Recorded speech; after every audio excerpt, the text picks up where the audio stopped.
जय हिंद मेरे दोस्तों, मैं आज आप लोग के सामने भारतीय न्याय संहिता के 20 अध्याय में से 358 धाराएं हैं और 358 धाराएं में से एक धाराएं आपके सामने जिक्र करने वाला हूं आज। बीएनएस धारा 76 जो सिर्फ महिलाओं के लिए है, महिलाओं की सुरक्षा के लिए है। लेकिन उससे पहले आप इस वीडियो को स्किप करो। पहली बात, इस वीडियो को पूरा देखना, आपको नॉलेज भरपूर मात्रा मिलेगा। आज के डेट में हर व्यक्ति को आरटीआई एक्ट पता होना चाहिए। आज के डेट में हर व्यक्ति को आरटीई का मतलब राइट टू एजुकेशन एक्ट पता होना चाहिए।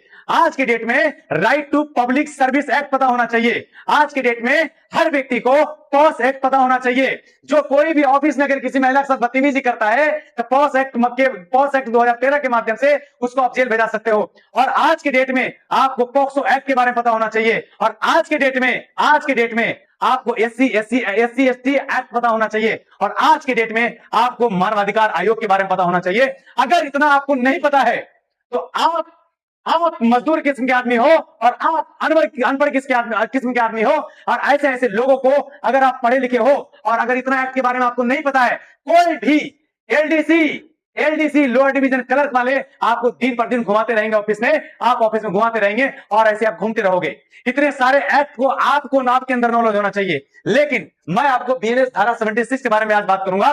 बीएनएस धारा 76 ये कहता है, अगर कोई पुरुष अगर किसी महिला को लज्जा और उन्हें अपमानित और उन्हें नग्न करने के उद्देश्य से अगर उसके शरीर को टच करता है या उसके शरीर के साथ बदतमीजी करता है तो ध्यान रखना, बीएनएस धारा 76 लगता है। और बीएनएस धारा अगर 76 लग गया तो आपको 3 साल की सजा से ज्यादा 7 साल तक सजा हो सकती है मेरे भाई। और कैरियर पूरा बर्बाद हो जाएगा वो अलग, और उससे कहीं ज्यादा जुर्माना भी लग सकता है। और जुर्माना और कारावास दोनों हो सकता है। इसीलिए आपके घर में मां बहन बेटियां होंगे, आप उनका इज्जत करें और आप उनका कदर करें। ठीक उसी प्रकार जैसे आप अपनी मां बहन बेटिया को इज्जत करते हैं या पत्नी को इज्जत करते हैं, ठीक बाहर वाले भी पति पत्नी बच्चों को भी आप उसी तरह इज्जत करें।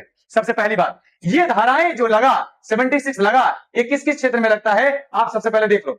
सबसे पहला पॉइंट है, यदि कोई व्यक्ति महिला के कपड़े खींचकर उसे अपमानित करने की कोशिश करता है। अगर कोई भी व्यक्ति किसी भी महिला का अगर कपड़ा खींच करके उसे अपमानित करने का प्रयास कर रहा है तो समझ जाना उस पर बीएनएस धारा 76 लगेगा। Point number 1। पॉइंट नंबर 2 यह कहता है, यदि महिला को उसकी इच्छा के विरुद्ध नग्न करने का प्रयास करना, अगर किसी महिला पे उसे इच्छा के विरुद्ध अगर आप उसे नग्न कर रहे हो तो आपके ऊपर बीएनएस धारा 76 लगेगा। 3 साल से बेटा 7 साल के अंदर जेल जाओगे। तो नेक्स्ट पॉइंट का था, तीसरा पॉइंट है कि महिला पर दबाव डालना और धमकी देना, वह आपके कपड़े उतारे। मतलब आप किसी महिला पर बालक दबाव दे रहे हो, आप उन्हें धमकी दे रहे हो कि तुम्हें यहां कपड़ा उतारना पड़ेगा, तो ध्यान रखना उस बेटा के ऊपर कम से कम 3 से 7 साल की सजा होगा और बालक अलग से। और मैं आपको जानकारी के हिसाब से बता देता हूं, ध्यान रखो कि और आगे क्या कहता है कि सार्वजनिक स्थान यानी पब्लिक प्लेस पर या भीड़ में महिला के कपड़े खींचने का प्रयास करना। अगर आप पब्लिक प्लेस है और आप जानबूझ करके किसी महिला का कपड़ा अगर आपने खींचा है और गलत नियत से बालक उसे छुआ है और कपड़ा ज्यादा जोर से खींच दिया है, तो ध्यान रखना कोई भी हो उसके ऊपर बीएनएस धारा 76 लगेगा और 3 से 5 साल के लिए जेल जाओगे। यदि महिला को जबरदस्ती पकड़कर उसके कपड़े उतारने की कोशिश करता है तो उसके ऊपर ही बीएनएस धारा 76 लगेगा। महिला की शारीरिक और मानसिक धमकी देकर के उसे कपड़ा उतारने की मजबूरी करता है, मान के चलो कोई भी, अगर संविधान बना है तो सबके लिए बराबर बना है। जो बच्चा अभी पैदा लिया है और जो सुप्रीम राष्ट्रपति, सबके लिए कानून एक है। और जिस देश में आप रह रहे हो ये लोकतंत्र का देश है। आपको ना तो किसी से डरने की जरूरत है ना तो किसी से समझने की जरूरत है। बस आज की डेट में आपको हर एक्ट आपको नॉलेज होना चाहिए। आपको संवैधानिक उपचार के बारे में पता होना चाहिए, आर्टिकल 32 के बारे में पता होना चाहिए। हमारे संविधान में सब कुछ लिखा हुआ है लेकिन आपको ज्ञान नहीं है। आपको लोग बेवकूफ बना देता है। एक छोटा सा एलडीसी वाला क्लर्क आपको 4 घंटा लाइन में खड़ा करके रखता है और खुद अंदर में बैठ करके समोसा बिस्कुट खा रहा होता है और आप अनपढ़ किस्म के आदमी हैं, लाइन में खड़े हुए रहते हैं। अरे लाइन में खड़े क्यों हो? जाओ वहां उससे बात करो। आपको खाने का समय नहीं है, ये आपको काम करने की जगह है। आप मेरा काम कीजिए, हम लोगों को काम कीजिए। ये सवाल उठाने की जरूरत है मेरे भाई। इसके लिए आपको पढ़ना पड़ेगा, इसके लिए आपको धाराएं पढ़ना पड़ेगा, इसके लिए आपको बहुत सारे एक्ट पढ़ना पड़ेगा। जब पढ़ोगे तब समाज में आपको एक इज्जत मिलेगी। नेक्स्ट देखो और क्या बोल रहा है आपका, ये किसी महिला को कपड़े फाड़ना ताकि उसे अपमानित किया जाए, किसी महिला को कपड़ा फाड़ना या उसे अपमानित किया जाए उस क्षेत्र में भी आपके ऊपर बीएनएस धारा 76 लगता है। इसलिए मैं आपसे गुजारिश करता हूं मेरे भाई, आपका उम्र कुछ भी हो, आप 70 साल के हो, आप 65 साल के हो, आप 30 साल के हो, हमारा नौकरी का टाइम चला गया, हम कुछ नहीं कर सकते। अरे कुछ नहीं कर सकते।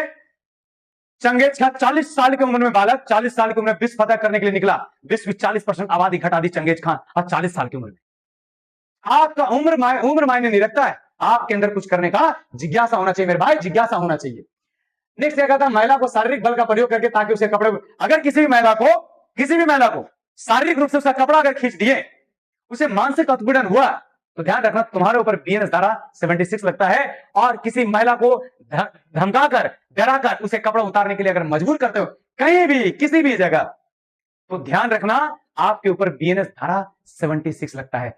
हमारे समाज में, हमारे हिंदू समाज में और हमारे इस भारत में हमेशा महिलाओं की इज्जत किया जा रहा है और हमेशा महिलाओं की पूजा किया जा रहा है। ध्यान रखना, वही लड़का महिलाओं के साथ बदतमीजी करता है जिसे बचपन में कभी भी उनकी मां और उनके बेटा या उनके परिवार वालों ने कभी भी संस्कार उसके अंदर नहीं डाला है कि किस प्रकार किसी महिला से बात करना चाहिए, किस प्रकार पब्लिक प्लेस, किस प्रकार ऑफिस में महिलाओं से बात करना चाहिए।